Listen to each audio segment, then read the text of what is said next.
1장 3절에서 9절까지 말씀 신약성경 186페이지고요. 찾으셨으면 아멘. 아멘. 우리가 참목소리 읽겠습니다. 그가 고난받으신 후에 또한 그들에게 확실한 많은 증거로 신이 살아계심을 나타내사 40일 동안 그들에게 보이시며 하나님 나라의 일을 말씀하시니라. 사도와 함께 모이사 그들에게 분부하여 이르시되 예루살렘을 떠나지 말고 내게서 들은 바 아버지께서 약속하신 것을 기다리라. 요한은 물로 세례를 베풀었으나 너희는 몇 날이 못되어 성령으로 세례를 받으리라 하셨느니라. 그들이 모였을 때에 예수께 여쭈어 이르되 주께서 이스라엘 나라를 회복하심이 이때니까 하니 이르시되 때와 시기는 아버지께서 자기의 권한에 두셨으니 너희가 알 바 아니요 오직 성령이 너희에게 임하시면 너희가 권능을 받고 예루살렘과 온 유대와 사마리아와 땅끝까지 이르러 내 증인이 되리라 하시니라. 이 말씀을 마치시고 그들이 보는 데에 올려져 가시니 구름이 그를 가리어 보이지 않게 하더라. 아멘. 할렐루야. 네. 선거가 끝이 났어요. 그런데 끝난 게 아니라고 그러더라고요. 혹시 선거 가운데서 선거를 치르는 과정 속에서 이제 거짓을 이야기했거나 이렇게 그렇게 하다 보면 이걸 조사해서 그 당선을 무효시킬 수 있는 일들이 벌어졌다는 거예요. 그러면서 당신 그렇게 한 거 아닙니까? 뭐 해명하세요. 막 이런 얘기를 할 때 내가 당선되고 싶은 욕심에 확인되지 않은, 그러니까 확실하게 검증되지 않은 이야기들을 이렇게 해버리면 이게 이제 불법이 되는 거죠. 우리가 보면 여러분들이 유튜브나 혹은 카톡이나 여러 가지 소식을 듣게 되실 거예요. 그리고 마치 그것이 사실인 것처럼 이렇게 여러분에게 다가오게 되면 제가 늘 말씀드리지만 그게 맞다. 그럼 최소한 3군데 이상 검색을 해보시거나 다른 분들에게 그거를 사실로 전하지 않고 한번 물어보시면 좋을 것 같아요. 제가 들었던 것도 되게 많거든요. 되게 많은데 제가 들은 걸로 하면은 전 세계에서 문재인 대통령이 최고 부자예요. 금괴를 숨기고 계셔가지고 이렇게 되는 거죠.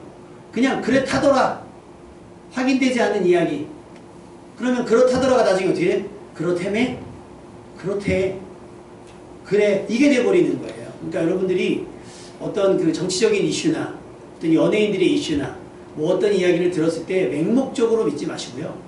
검증하고 확인하는 시간을 꼭 가지셔서 거짓에 휘둘리지 않는 여러분 되시기를 주님의 이름으로 축원합니다. 특히 요즘에 이제 가상현실이라 그래서 현실은 아닌데 이렇게 안경 끼고 하는 거 있잖아요. 제가 사고 싶어 하는 거. 그걸로 성지순례를 한번 가보고 싶어가지고. 실제로 저 아는 목사님은 그거를 구글어스라 그래서 지도 프로그램이 있어요. 그걸로 해서 성지순례 프로그램을 만드신 분이 있어요. 그래서 이렇게 탁탁 들어가면 실제로 요단강 쫙 화면이 보이고 모니터 크게 해가지고 설명하고 막 이렇게 해가지고 성지순례를 간접적으로 경험하는 프로그램들. 근데 거기 가상현실 프로그램 VR이라고 해서 그거를 끼면 그거를 착용을 하면 더 실감이 나죠. 근데 여러분 실감이 나지 사실은 아니잖아요. 그 예전에 청년들하고 그 VR 카페를 한번 가본 적이 있거든요.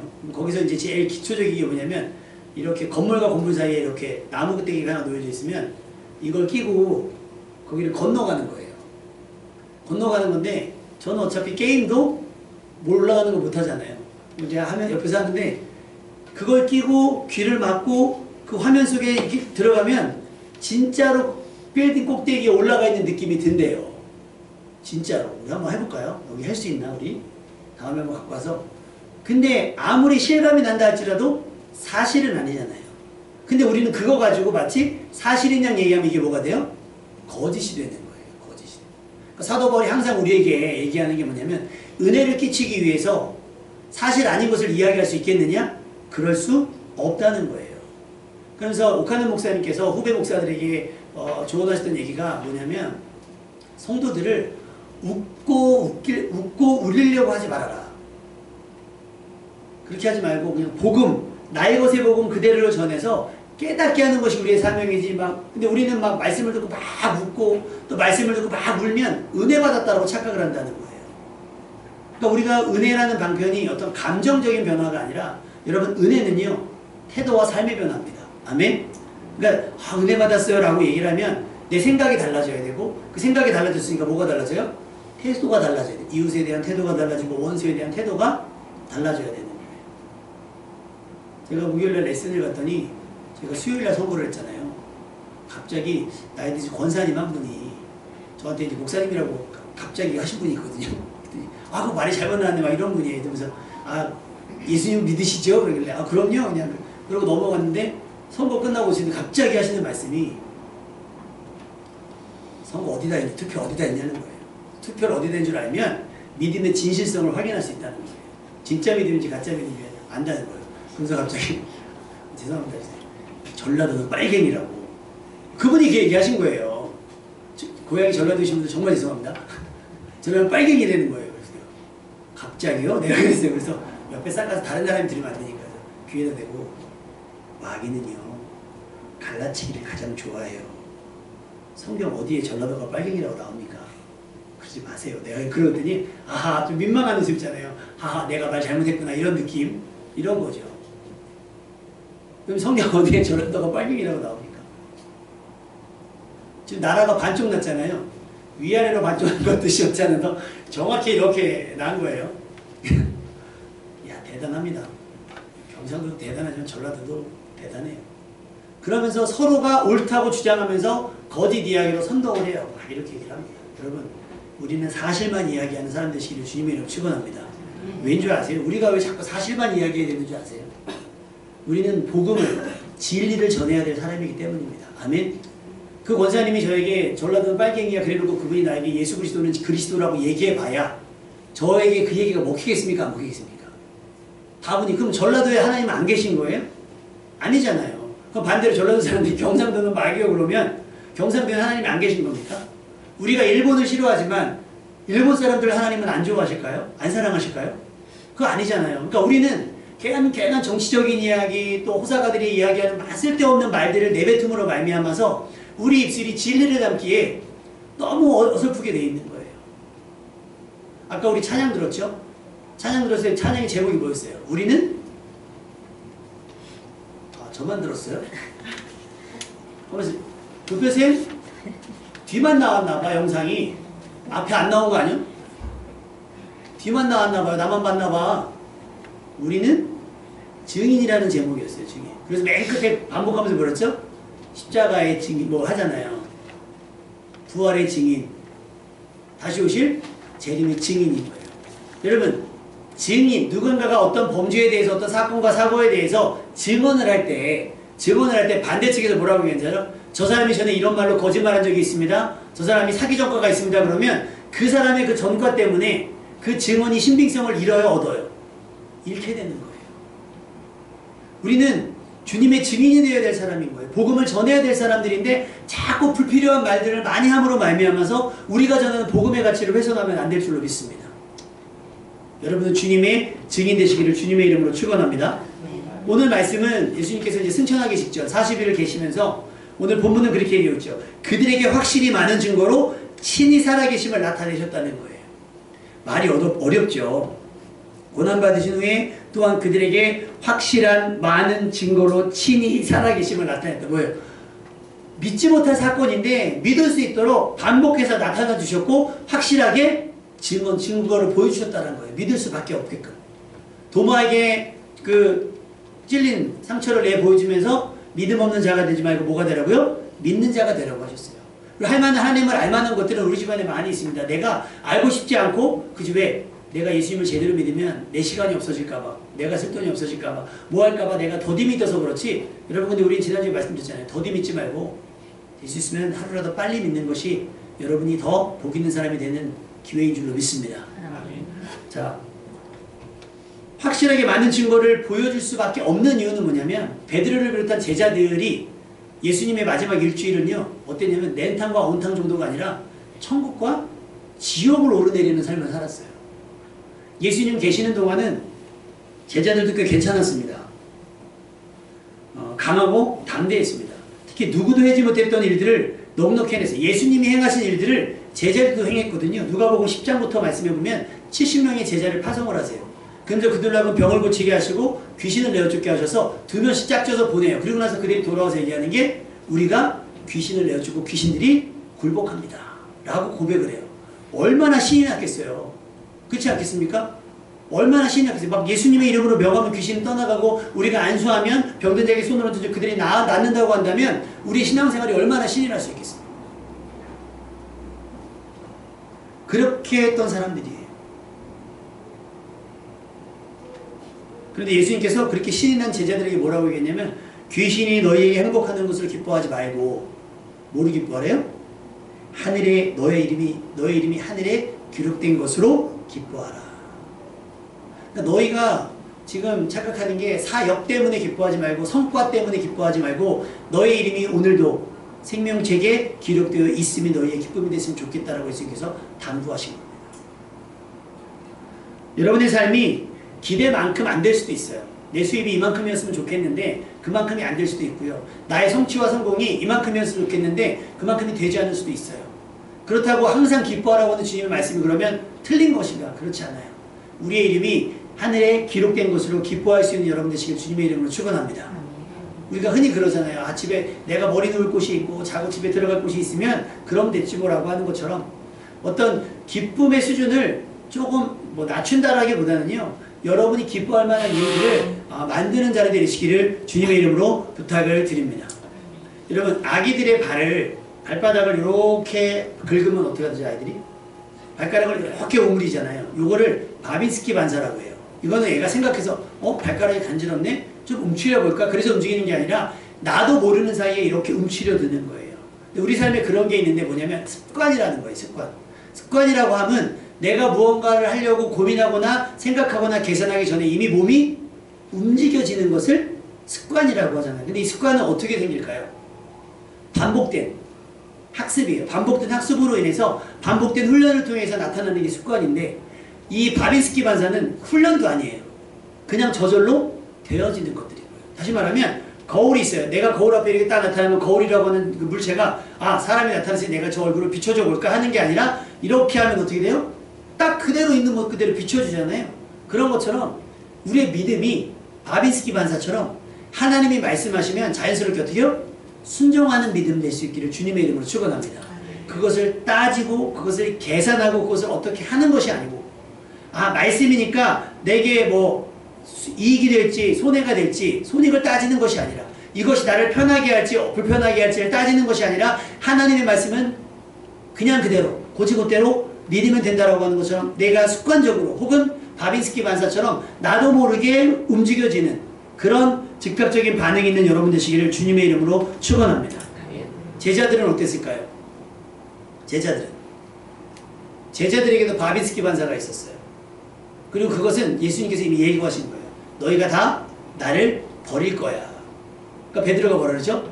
천만의 말씀 만만의 공덕 이렇게 얘기하진 않았고요. 무슨 말씀 하시는 거냐? 내가 주와 함께 죽을지언정 절대 버리거나 떠나지 않겠습니다. 그러니까 예수님이 아니다. 너는 다음 전에 나를 3번 부인할 거다 했더니 모두가 다른 사람은 그럴지 모르지만 나는 그렇지 않을 거예요. 얼마나 즉각적이에요. 너는 나를 누구로 하냐니까 베드로가 뭐라 그래요? 주는 그리스도의 살아.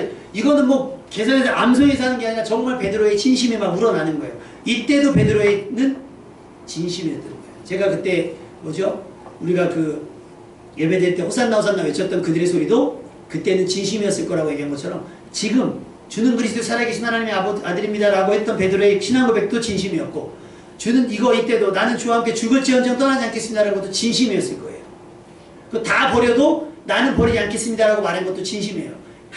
베드로는요 감정을 숨기는 사람이 아니거든요. 진심이에요. 진심. 그런데 그 진심이 언제 바뀌느냐? 상황에 맞닥뜨리니까 바뀐다는 거예요. 상황에 맞닥뜨리니까. 우리의 신앙 고백은 언제 해요? 교회 안에서 하잖아요. 교회 안에서. 그러면 여러분이 여기서의 신앙 고백이 맞닥뜨리는 세상에서의 많은 일들과 사건과 사람들 사이에서도 신앙 고백이 되어줄 수 있는가? 우리의 신앙 고백은 거기가 진짜라고 저는 믿어요. 주의를 기억하여 지켜 예배하는 신앙 고백도 굉장한 믿음이긴 한데 여기는 안전하잖아요. 보장되잖아요. 여기 누가 거기에 대해서 뭐라고 할 사람이 아무도 없단 말이에요. 그런데 직장 내에서는, 가정 내에서는, 사회 속에서는 그렇지가 않아요. 근데 지금 베드로는 어디서 고백해요? 예수님 계실 때 예수님 앞에서 고백하는 거예요. 근데 예수님이 잡혀가니까 어떻게 돼요? 나는 모른다. 나는 모른다. 따져묻지도 않았어요. 예수님께서 하셨던 말씀이 언제 기억나요? 닭소리가 나니까, 닭울음 소리가 나니까 그때서야 생각이 나는 거예요. 이때는 어떻게 해요? 본능이 움직이는 거예요. 본심이. 아직 믿음이 본능까지는 주장하지 못했어요. 이렇게 하면 이게 옹물아 듣는 것처럼 너 저 사람이랑 같이 있던 사람 아니야? 아니라고. 아니야. 너 잘못 본 거야. 라고 나도 모르게 나오는 거예요. 반사적으로 나오는 거예요. 여러분, 우리의 반사적으로 나오는 신앙 고백일지라도 예수님이 현장에 계시든 안 계시든, 예수님이 잡혀가시던 왕의 자리에 앉으시든 우리 신앙 고백은 변함이 없기를 주님의 이름으로 축원합니다. 그랬었단 말이에요. 여러분의 믿음은 어떻습니까? 교회에서 찬양할 때, 예배 드릴 때, 예전에 그런 얘기 들었어요. 우리 대학원에서 개강을 하면 항상 2박 3일 집회를 하거든요. 그럼 거기에 이제 찬양팀이 나가서 한 30분에서 1시간 막 찬양이 노래요. 얼마나 거룩한지 몰라요. 막 멋있잖아요. 찬양도 하시는 거. 근데 옆에 있는, 그때 전도사였으니까 전사가 고개를 절레절레 흔들어요. 은혜를 못 받고 절레절레 흔들어요. 왜 그러니까 끝나고서 왜 그래 너 무슨 일 있어야 돼. 은혜가 안 돼. 덕도 안 된다니. 왜? 그랬더니 그 찬양이 넣은 전도사를 찜질방에서 봤다는 거예요. 찜질방에서 봤는데 스마트폰 위에 담배가게 있고 팔짱에는 여학생이 있고 공개된 자리잖아요. 찜질방이. 그 모습이 자꾸 찬양 인도하는데 떠올라가지고 은혜가 안 된다는 거예요. 은혜가 안 된다는 거예요. 뭐 결혼할 사람인지 아닌지 모르겠으나 덕이 안 되잖아요. 그걸 알면. 여러분의 신앙 고백은 어떻습니까? 교회 안에서 우리끼리만 할 때만 고백되는 신앙 고백인가요? 그러니 예수님께서 40일 동안 다니시면서 그들에게 확실하게 믿게끔 하지 않으시면 안 되는 상황이었던 거예요. 확실한 많은 증거로 친히 살아계심을 그들에게 나타내 주어야만 그들이 두 번 다시 흔들리지 않고 두 번 다시 의심하지 않고 두 번 다시 넘어지지 않을 거기 때문에 보여주시고 나타내 주시는 거예요. 그리고 하나님 나라의 일을 말씀하신 겁니다. 사도들이 모였어요. 그들에게 당부하셨습니다. 분부하셨습니다. 명령하셨습니다. 예루살렘을 떠나지 말고 내게서 들은 바 아버지께서 약속하신 것을 기다리라. 이쯤 되면 원래 베드로가 얘기를 해야 되거든요. 베드로 성격상. 예! 예루살렘에 가면 됩니까? 이랬는데 베드로 말 안 하죠. 왜요? 자기의 신앙 고백이 다 헛것이 된 걸 아는 거예요. 듣는 겁니다. 듣고 기다리는 거예요. 그러니 예수님께서 분부하신 거죠. 예루살렘을 떠나지 마. 어떤 이유로 떠나지 마. 근데 예수님은 어떻게 보면 불안하셨을 수도 있어요. 제자들이 흩어졌잖아요. 달아났잖아요. 그리고 다 고기 잡으러 가거든요. 막 베드로는 고기 잡으러 다시 가고 막 이래버리니까 혹시 내가 이들 앞에서 승천하고 나서 현장에 있지 않냐면 얘네들이 또 예루살렘에 머물다가 또 불안하고 초조함으로 또 달아나진 않을까, 도망가지 않을까. 그러니까 얘기한 거예요. 예루살렘을 떠나지 말고 내게서 들은 바 아버지의 약속한 것을 기다려. 그 약속이 뭔가요? 요한은 물로 세례를 줬지만 이제는 뭐예요? 성령으로 세례를 받으리라. 어떤 성경은 침례로 되어 있는데 우리 침례라는 말은 침례교에서 쓰는 용어인데 그 왜 물을 머릿속까지 물속에 다 잠기는 걸 침례라 그래요. 원래는 침례가 맞는데 근데 우리는 어떻게 약식으로 하잖아요. 요단강에 갈 수가 없으니까. 그러니까 침례교의 말도 사실 다 맞는 건 아니에요. 이게 이렇게 하는 게 침례가 맞다라고 얘기하면 요단강에서 받는 것만 침례예요, 여러분. 그 우리 세례 받으려면 다 비행기 타고 요단강 가야 되는데 그거 아니잖아요. 그러니까 우리는 그렇다고 예수님의 살과 피도 마찬가지지만 막 살을 뜯어 먹을 수는 없잖아요.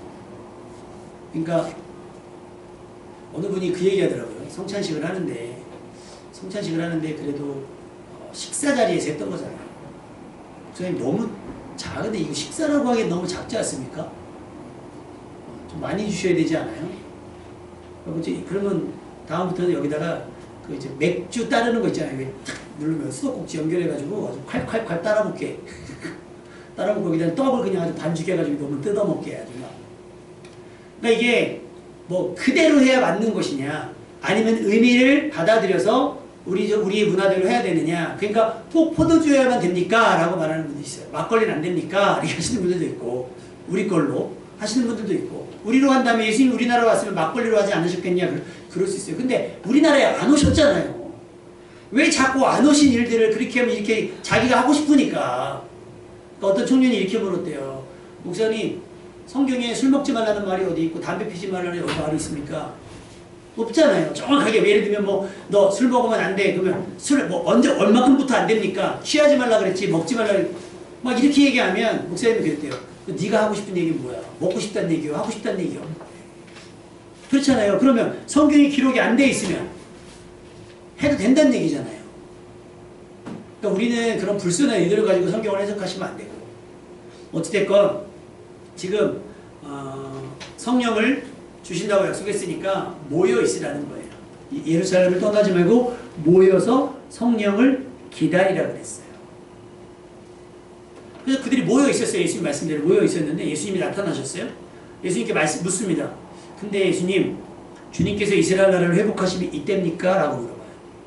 정치적으로, 상황적으로 자신들의 상황이 뒤집어지는, 역전되는 시기가 이때입니까? 라고 물어보는 거예요. 이스라엘이 회복되는, 다윗의 왕 때가 회복되는 그때가 이때입니까? 근데 여러분 3절 말씀에 보면 예수님께서 그들에게 40일 동안 보여주면서 확실한 많은 증거로 살아계심을 나타내 보이시면서 제자들에게 하셨던 얘기 뭐냐면 하나님 나라의 일이었어요. 그 다음에 마가복음에 70 제자를 파송하면서 너희가 병든 자를 위해서 기도해서 그들이 나으면 그들에게 하나님 나라가 가까이 왔다라고 말해요. 만약에 그들이 너희를 환영하지 않으면 신발의 먼지를 털어버리면서 하나님 나라가 가까이 왔다라고 경고하라. 그러니까 예수님의 관심은 어디에 있어요? 하나님 나라에 있는데 지금 제자들의 관심은 어디 있어요? 이스라엘, 이 땅에 있다는 거예요. 하나님의 관심은, 예수님의 관심은 영원한 곳에 있는데 이 땅에 있는 제자들은 어떻게 해요? 일시적인 곳에 있는 거예요. 일시적인.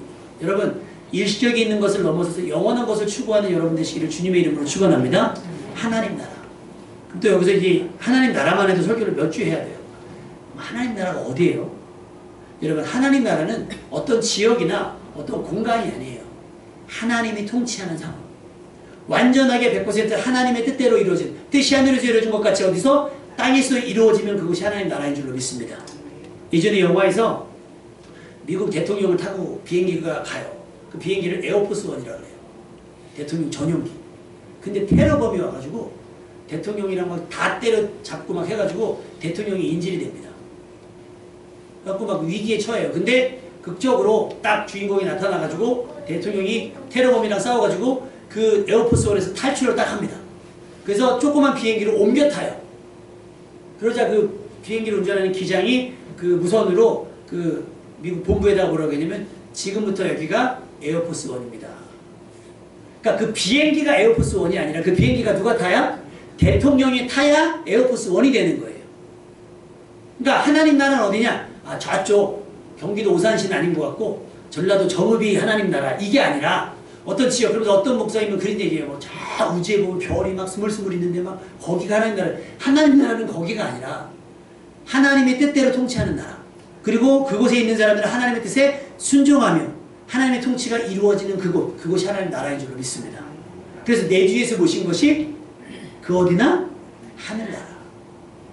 이게 직역을 하면 더 실감이 나는데 좀 우리나라 말로 해야 노래처럼 되지, 이게 직역을 하면 조금 저기 한 게 있어요. 예수님이 계신 그곳이 어디나?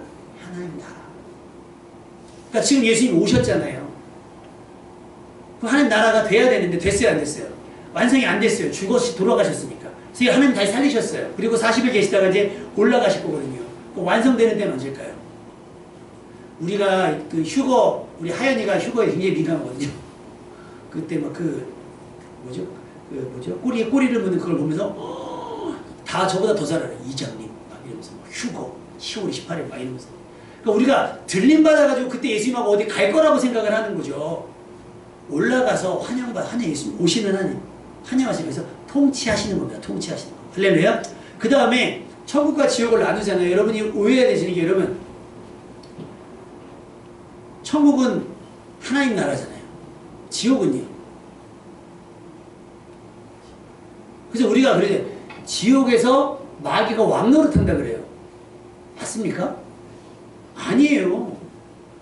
마귀는 거기에 갇혀있는 애, 우리랑 그 지옥은 우리 때문이 아니라 마귀 때문에 만들어 놓으신 곳이기 때문에 같이 있는. 근데 막 우리가 막 입신하신 분들 막 천국 보고 왔다는 뭐 지옥 갔다 온 분들 보면 거기 가면 마귀가 우리를 막 난도질하고 한 그런 권한이 없어요, 걔네들한테. 근데 이게 좀 과하게 막 포장되어지고 막 이러다 보니까 그렇게 되는데 그렇지 않습니다. 그렇지 않아요. 제일 무서운 건 단절입니다. 그 얘기가 어디서 나오냐면 부자와 나사로의 이야기에 나와요. 부자와 나사로의 얘기 나와요. 부자가 호화롭게 살다가 죽고 나사로는 처참하게 살다 죽잖아요. 근데 나사로는 아브라함의 품에 안겨있어요. 아브라함 품에.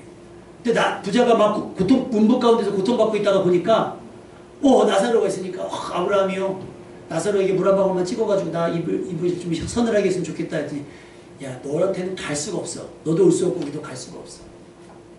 그러니까 이제 부자가 고민한 게 뭐냐면 나는 이곳에 있지만 5 형제가 있는데 나사로를 살려 돌려보내줘가지고 이 상황을 얘기하면 우리 형제들이 믿을 겁니다라고. 근데 아브라함이 뭐라고 했잖아요. 모세와 선지자가 있어. 그들이 전하는 말을 듣지 아니하면 믿지 아니하면 나사로가 죽었다 살아나서 2번 나사로가 간다 할지라도 듣지 아니하리라고. 하나님께서는 여러분을 그 일에 쓰시려고 하는 거예요. 그 5 형제에게 보내시는 사람으로 쓰시려고 하는 겁니다. 할렐루야. 한번 정해지면 돌이킬 수 없는 그 상황을, 극단적인 상황을 막기 위해서 여러분을 그들에게 보내려고 하시는 거예요. 그래서 확실한 많은 증거로 하나님의 살아계심, 예수 그리스도의 다시 살아나심을 믿게 하시고 그 다음에 예루살렘에 떠나지 말고 모여 기도해서 약속하신 성령을 받고 난 다음에 8절 말씀 우리 같이 읽게요. 8절 말씀 시작. 오직 성령이 너희에게 임하시면 너희가 권능을 받고 예루살렘과 온 유대와 사마리아와 땅 끝까지 이르러 내 증인이 되리라 하시니라. 이거예요. 확실한 증거로 살아계심을 나타내 주신 이유, 그리고 약속하신 것을 받으라. 예루살렘을 떠나지 말고 받으라고 하신 이유는 바로 이거예요. 내 증인이 되게 하시기 위해서. 내 증인이 되시기 위해서. 근데 여러분, 증인은 확실해야 돼요. 우리 주보 앞부분에 나왔는데 우리가 재판에 가서 우리나라는 어떻게 하는지 모르겠으나 외국은 성경에 손을 얹어서 선언을 하거든요. 저는 양심에 따라 이렇게 고백을 해요. 앞부분만 제가 따왔는데 양심에 따라 숨김과 보탬이 없이 사실 그대로를 말하고 이렇게 고백을 하거든요. 근데 사도들이 나중에 은혜 받았을 때 사도 바울이 얘기한 게 뭐예요? 사도행전에 사도들이 얘기한 거. 내가 보고 들은 것을 전하지 않을 수 없다. 말하지 않을 수 없다라고 얘기하는 거예요. 내가 보았고 들었고 느꼈고 경험했던 일들을 말하지 않을 수 없는 거다. 라고 이야기를 하는 겁니다. 근데 여태까지는 우리가 소심한 거예요. 왜? 제자들이 이전까지는 성령의 역사가 없었던 거죠. 그러니까 어떻게 능력을 나타내도 어떤 상황이 다시 시작이 되면 거기에 주눅이 들기도 하고 겁을 먹기도 한 거예요. 예수님이 계셨음에도 불구하고. 그런데 이제는 예수님이 계시지 않잖아요. 그래서 예수님께서 십자가 지시는 저희가 제자들을 위해서 오랜 시간 기도하셨다 그랬잖아요. 이 땅에 남겨두는 제자들을 위해서 아버지께서 보호해 주십사. 예수님께서 그렇게 그들이 남겨져 있어야 되는 것에 대해서 안타까워하셨고 어떻게 보면 좀 불안해하셨고 그래서 하나님께 의뢰한 거예요. 이들을 지켜주십사. 그래서 예수님께서 그들에게 얘기하신 건 뭐냐면 너희가 성령을 받아야 된다. 그러면 어떻게 된다는 거예요? 너희가 권능을 받는다는 거예요. 이 권능이 뭐냐면 마가복음 말씀에 기록되어져 있어요. 마가복음 말씀에 뭐라고 기록이 되었느냐?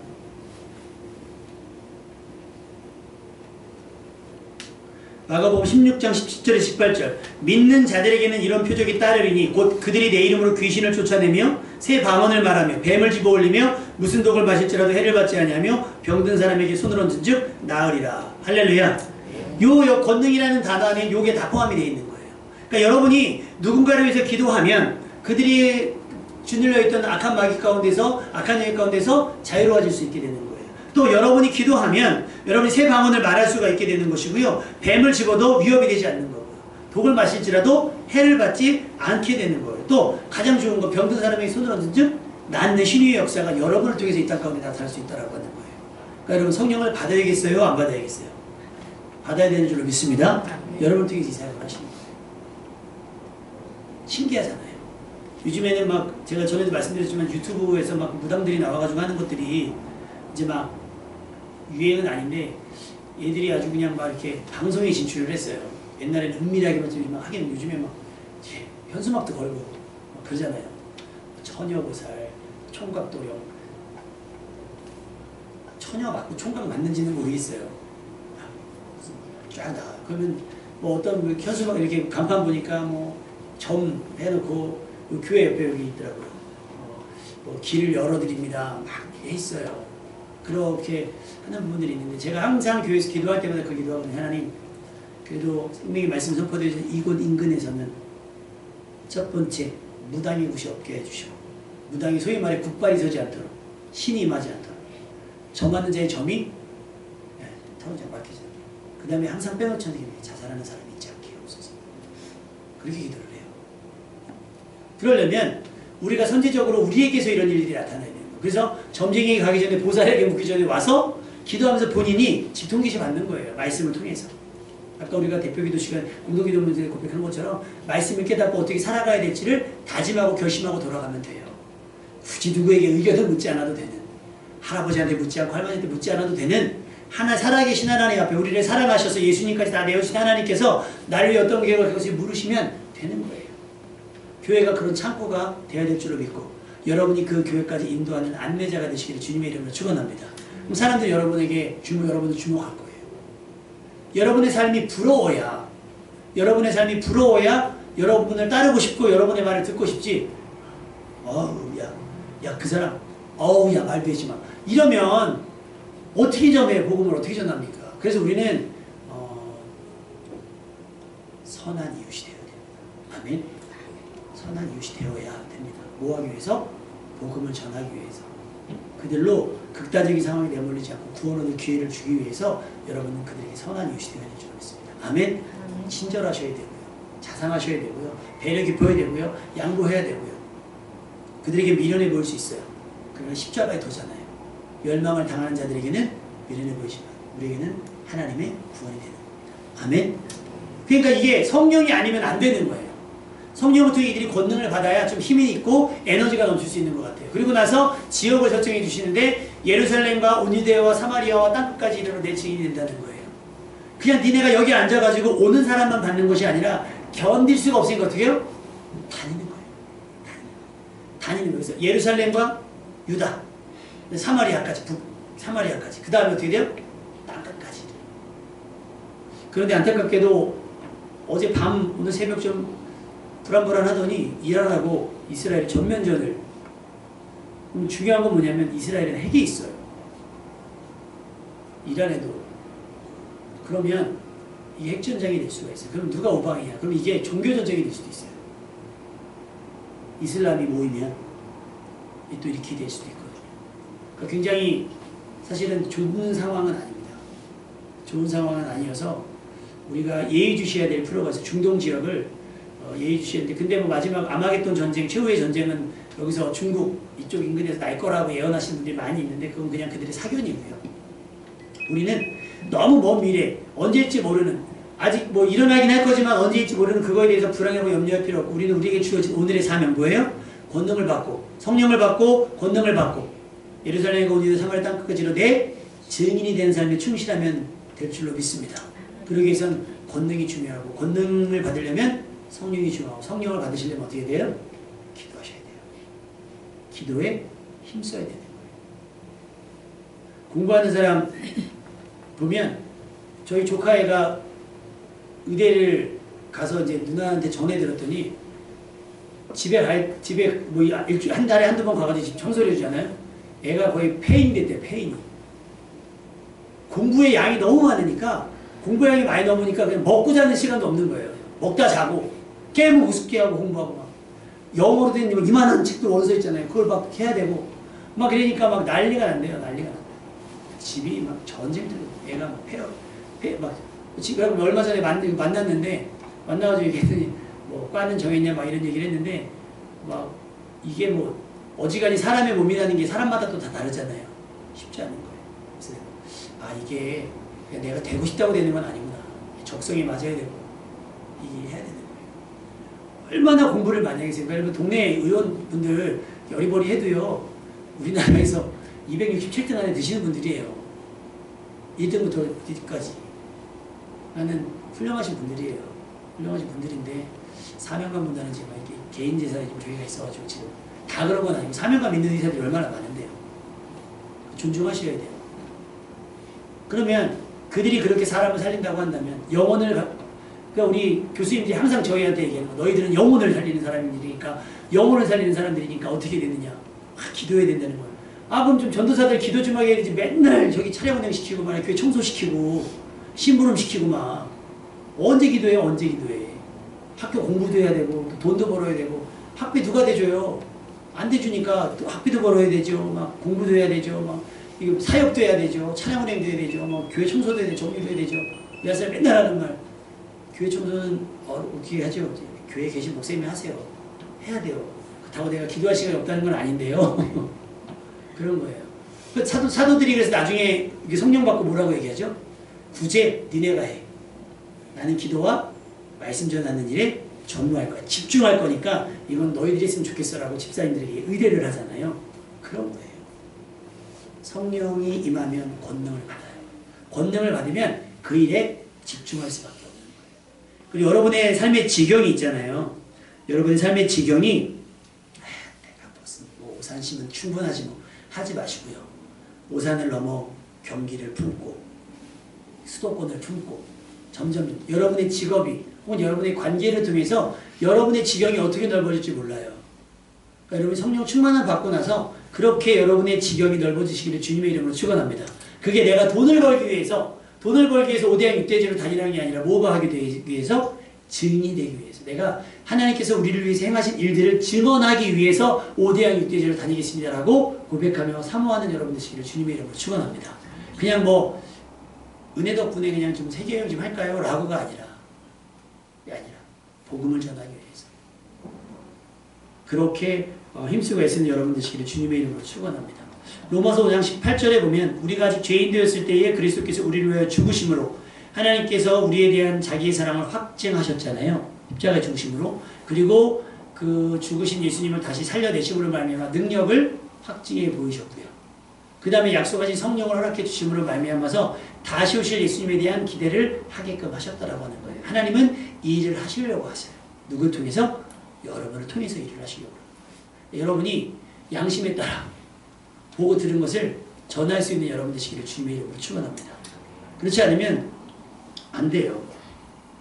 마가복음 16장 20절 제자들이 나가 두루 전파할세 주께서 함께 역사하사 그 따르는 표적으로 말씀을 확실히 증언하시니라. 할렐루야. 여러분이 전하면 기도하면 나올 수 있어요. 저희가 기도할게요. 근데 막 이거를 막 난방하시면 안 돼요. 간절함으로 여러분 주변에 아픈 분들이 있으면 간절히 기도하세요. 기도하고 그들을 위해서 더 기도하시는 기회를 만드시고 그들의 안부를 물을 수 있는 기회를 만드시고 이게 그 사람을 사랑해서 기도하셔야지 야 기도하면 나는 되니까 내 능력을 시험하기 위해서 그를 사용하시면 안 되는 거예요. 사랑하는 마음으로 안타까운 마음으로 저를 살려야겠다면 하나님 저를 살려서 저도 하나님의 백성 되기를 원합니다. 하나님의 자녀가 되기를 원합니다. 그러려면 살아야 합니다. 라는 근거를 가지고 하나님과 씨름하며 하나님께서 그에게 역사하시도록 여러분이 위해서 기도할 수 있는 여러분 되시길 주님의 이름 축원합니다. 그러면 하나님께서 따르는 표적으로 여러분이 전하는 복음을 확실하게 증거하실 줄로 믿습니다. 예레미야 25장 4절에 보면 여호와께서 그의 모든 종 선지자를 끊임없이 이스라엘에게 보냈다고 얘기를 했어요. 너희에게 끊임없이 보냈습니다. 지금 하나님께서는 여러분을 어딘가에 보내시려고 하시는 거예요. 그리스도의 증인으로, 십자가의 증인으로, 부활의 증인으로, 다시 오실 재림의 증인으로, 말씀의 증인으로, 사랑의 증인으로 여러분을 쓰시려고 그러는 거예요. 그러니까 여러분 한번 갔다 오니까 야 그거 갈 때 아니라 그러지 마시고. 그래서 지금 우리가 일로 집 보냈잖아요. 송아지 보냈으니까 송아지 확인하러 겨울방학 때쯤 한번 우리 고3 애들 그 학교가 정해지고 나고 좋은 소식 들려오고 그러면 한번 갈까 했어요. 청년들 가고. 근데 이제 막 그러는 거예요. 아 벌레 있고 그러면 안 간다고. 따라합시다. 보내시면 가겠습니다. 이런 마음이 있어야지 내가 골라갑니까? 5성급입니까? 아니에요. 증인되는 삶인 거예요. 필요하니까 내가 가서 증언을 해야 돼요. 하나님은 살아계시다. 하나님은 우리를 사랑하신다라고 그 말할 사람이 필요하기 때문에 우리를 보내는 건데 내가 거기서 호사를 누리면 그 호사를 조금 아껴서 나도 불편을 느끼면서 그들에게 호사의 기회가 될 수 있는 여러분 되시기를 주님의 이름으로 축원합니다. 그래서 그렇게 다 가면 좋은데 다 가지 말고 반만 가고 반은 송아지 보내고 아멘? 학생들만 보내고 송아지 보내고 이런 것도 괜찮은 방법인 것 같아요. 굳이 뭐 다 가가지고 근데 보고 오면 더 좋긴 하대요. 복음도 좋게. 그렇게 땅끝에 대한 소망, 땅끝에 대한 관광이 아니라 그런 소망. 누가복음 16장 29절에 31절 말씀 아까 말씀드렸던 것처럼 모세와 선지자들에게 듣지 아니하면 여러분이 전하지 아니하면 그들이 들을 수가 없는 거예요. 하나님께서는 여러분을 보내기를 원하십니다. 저들의 구원이 여러분에게 달려있어서 여러분이 가서 증거하지 않으면 안 되는 상황이 있습니다. 여러분이 성령 충만함을 받고 권능을 받고 예루살렘 건진대와 사마리아 땅끝까지 이르러 주님의 증인이 됐으면 좋겠고요. 성령을 받음으로 확실한 주님의 증인, 십자가와 부활의 증인, 다시 오실 주님의 증인이 되어주시길 바랍니다. 여러분의 양심에 따라 숨김이나 보탬이 없이 사실 그대로 복음 그대로를 전하며 보고 들은 것을 감추거나 아끼지 않고 또 더하거나 과장하지 않고 있는 그대로를 전해도 충분하니까요. 그래서 여러분이 전하는 복음이 그들에게 회개의 기회가 되고 용서받을 기회가 되고 하나님의 자녀가 될 기회가 됐으면 좋겠습니다. 여러분의 삶으로 살아계신 주님을 증언하는, 확실히 증언하는 증인의 삶이 되시기를 주님의 이름으로 축원합니다. 우리 찬양할까요?